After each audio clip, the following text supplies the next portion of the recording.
a new perspective. Yeah. Sitting here on the bench, I brought this little table around. It's a little metal table. Got this lovely big new pot. I haven't put anything in it yet, but I'm just enjoying that splash of yellow against the blue painted wood. And this is a part of the garden which I rarely use, so I just want to bring it into use. Look, just above my head, there's a lovely purple beech with a rambling rose rambling up through it right to the top. So that's the canopy. That's the view. Yeah, I brought my chimney pots round, planted them up, put another one over there. Can you see it?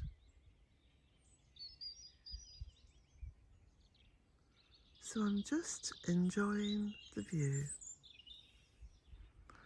There's the cherry tree out in blossom.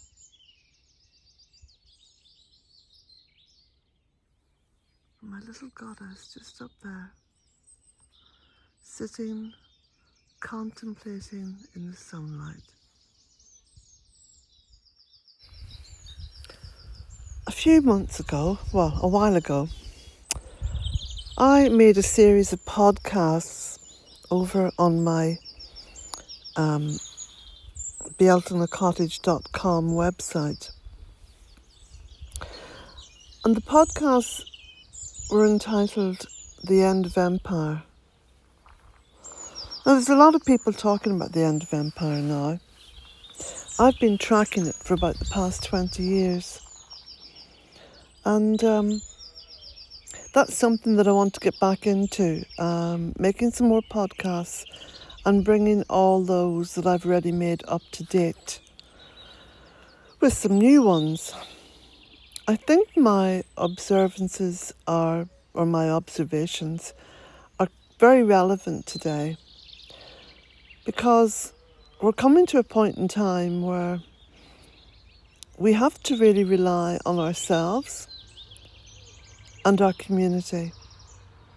And I've always said how important community was and is, which is why I have my books printed locally and I post all my books locally, because it's all about building resilience. Now, I'm looking round at the gardens that I'm co-creating here, following the storms that uprooted and broke off many trees in my woodland garden. And I'm seeing the resilience in nature. And so I'm latching on to that. And what I've been doing over the past week or so is creating areas and creating growing areas in particular, small, medium and large, where I can grow fruit and vegetables. And so I've gone back to planting into hanging baskets and window boxes and tubs and pots. And again, this is essential in a wet climate because you want to avoid the slugs. And I've found over the years this is an ideal way to avoid the slugs. Not that there are many slugs here now, because the more biodiversity you pack in to your garden, to your homestead, the more resilient everything becomes. And so in this video you'll see various salad vegetables and tomatoes, strawberries, herbs that I have sown and planted into containers. Now, I've also been putting down this bridge, as you can see, bought some sleepers. I've been creating another dead hedge. This is the first one that I've created here. I'm looking around at the orchard as well and seeing that there's so much blossom coming on now. So that pruning was really a good thing to do and has bolstered the productivity and the resilience of the fruit trees. Apple blossom, isn't it gorgeous? And of course the blossom trees as well. So cutting back and pruning builds up resilience in the shrubs and plants. Look at the little bird here nesting in that dried out gourd.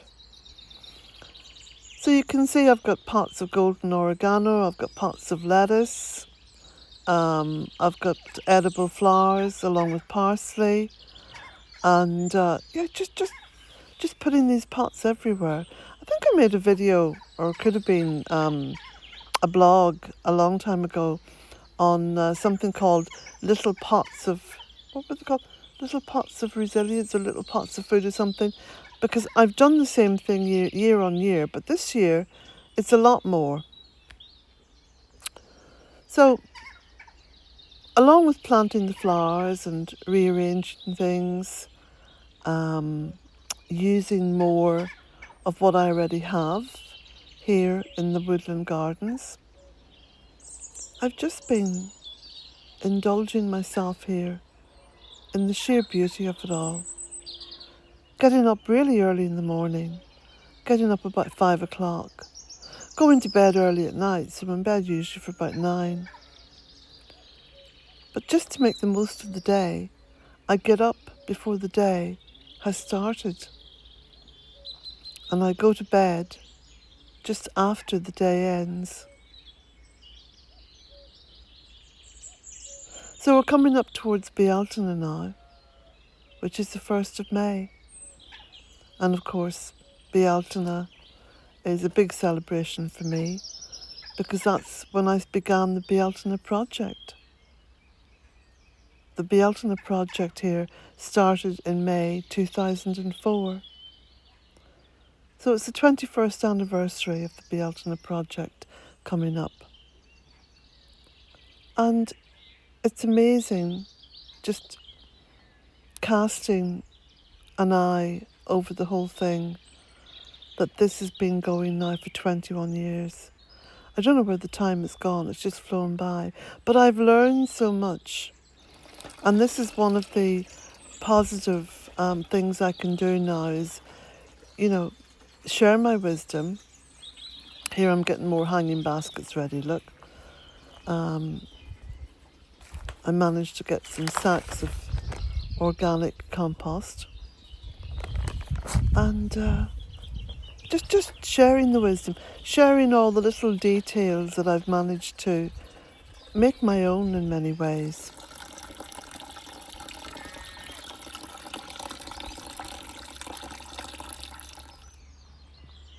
This is the sheep trough that I'm filling with compost and planting out, and I've abutted it up against this wooden wall of the barn because of the reflection of the sun and the heat. Strawberries and hanging baskets. I dare the slugs to try to get them. And of course you can hang baskets anywhere. Here's one filled with salad veg, which is just hanging from the cotoneaster shrub out in the back.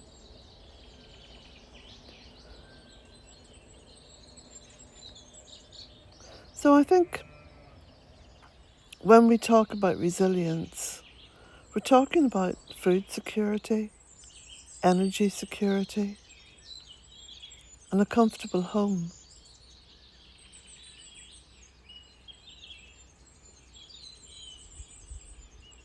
And there are so many aspects of living close to Mother Earth that we've forgotten,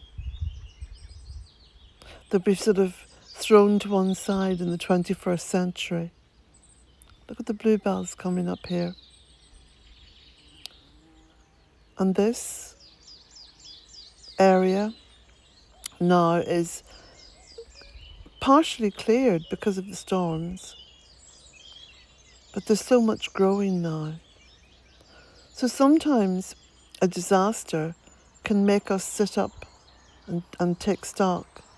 This is the new dead hedge that I've been creating towards the very top of the polytunnel. And again, it was just a way of tidying everything up. So I'll be creating another one, I think, in the next few days. And I've also taken down the sycamore tree on the other side of the polytunnel, because I thought if there's a storm and the wind is coming in a certain direction, it could blow that tree down onto the tunnel. So again, I'm just building up resilience. How do you build up resilience? Do you have any tips that you can share here in the comment section? I know that many of you read through the comments because they're always of interest. I read through them, I enjoy them, and I don't actually spend much time now marking off to know that I've read the comment, but I do read them all. You can hear the cuckoo again.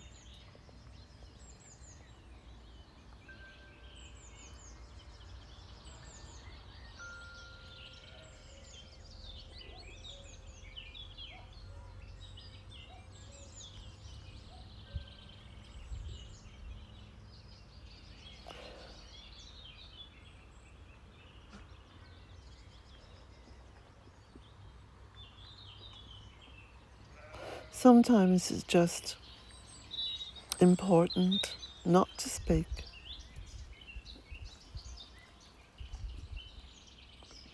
Let nature speak.